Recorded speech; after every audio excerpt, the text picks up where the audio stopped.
නොපෙනෙන ඇහෙන්නේ නැති මිනිසුන්ට තමන්ගේ පෑනෙන් හඬක් දුන්නු ඒ මහා කවියා අදම ඉදිරියේ අසුන්ගෙන ඉන්නවා.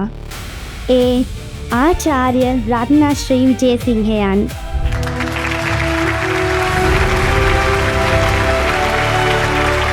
පුන්පෝය දවසක දෙමටමල් විහාරය වඳින්න යන බැතිමතුන්ගෙන් මුළු පළාතම පිරීලා. ඒ බැතිමතුන්ගේ අත්වලට මල් එකතු කරලා දීලා තමන්ගේ ජීවිකාව ගැට ගහගන්න පුංචි දුප්පත් දැරියක් සොරබොර වැවේ ගැඹුරු දියට බහිනවා. හැබැයි දවසක් දා ඒ වැවට කළුවර වැටෙනවා. ඒ නිකම්ම ඉර බහැලා යන කළුවරක් නෙවෙයි. පාළුව සහ ශෝකය පිරුණු කළුවරක්. ඒ පුංචි දැරිය දියේ ගිලි මිය යනවා. ඇය කොච්චර ආශාවෙන් එකතු කරගත්තත් ඒ නෙළුම් මල් මිට ඇගේ අත්වලින් ගිලිහිලා මෙහා ඉවුරට පාවෙලා එනවා. ඒත් එක්කම දැස පියුණ තවත් සුදු නෙළුම් මලක් වගේ ඇගේ ප්‍රාණිය නැති සිරුර මෙහා ඉවුරට පාවෙලා එනවා. මේ සිදුවීම හරහා එක මිනිසෙක් ජීවිතයේ තියෙන අස්තිර බව දැක්කා. එහා ඉවුරට පාවෙලා යන ඒ මල් මිටිය හරියට අපි ආශාවෙන් බදාගෙන ඉන්න දේවල් වගේ. අන්තිමේදී ඒ දේවල් අපෙන් වෙන් වෙලා යනවා. මෙහා ඉවුරට පාවෙලා එන ප්‍රාණිය නැති සිරුර හරියට කවදා හරි අපි මුහුණ දෙන්නම ඕන කටුක ඇත්ත වගේ. හුඟක් මිනිස්සු මේ මල් විකුණන දුප්පත් ළමයි දිහා නොබලාම යද්දී ඔහු ඒ නොපෙනෙන කඳුළු දැකලා මුළු රටක්ම හඬවපු විශිෂ්ට කලා නිර්මාණයක් බවට පත් කළා.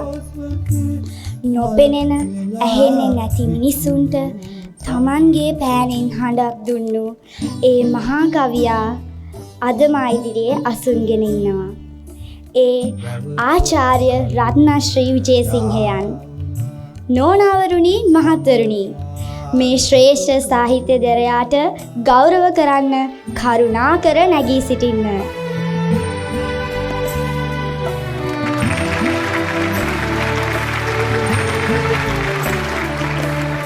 වැවට කළුවර යාවුනා සංසාර දුක වුණා නෙළු මල් මිට පිහිරුණා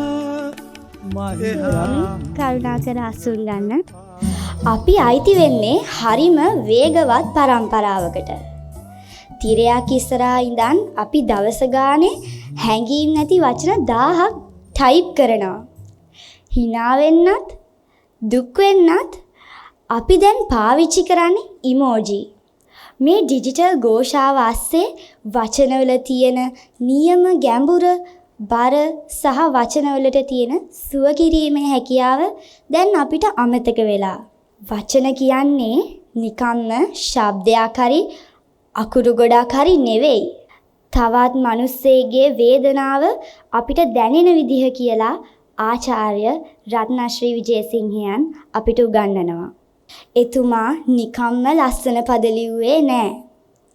සමාජයේ තියෙන කටුක ඇත්ත සාමාන්‍ය මිනිසුන්ගේ දුක දැකලා ඒක සහකම්පණයෙන් ලෝකයට අරන් ආවා. යං මෙමරි ආයතනයේදී අපි ඉගෙන ගන්නවා අලුත් දේවල් මවන්න, නිර්භීත වෙන්න, අපේම කතාව ලියන්න සහ අනිකා දිහා සහකම්පණයෙන් බලන්න. හැබැයි එතුමාගේ ජීවිතය අපිට තවත් ගැඹුරු රහසක් කියලා දෙනවා. ඒ තමයි ලෝකයේ ලස්සනම නිර්මාණ බිහි වෙන්නේ දක්ෂ මනසකින් විතරක් නෙවෙයි. අනිකාගේ දුක තේරෙන කරුණාවන්ත හදවතකින් කියන එක. සර්, නොපෙනෙන දේවල් දකින්නත්, නොඇසෙන දේවල් වලට සංවේදී වෙන්නත්, වෙනස් වෙන ලෝකයක් ඇතුලේ මනුස්සකම රැක ගන්නත් අපිට පෙන්වලා දුන්නාට ඔබට ස්තුතියි. අද අපි සූදානම් ඔබේ ප්‍රඥාවෙන් ජීවිතය ඉගෙන ගන්න.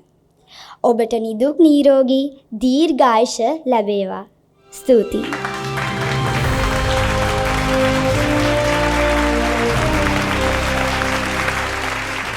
Young Memory, the Center for Brain Power and Life Skills.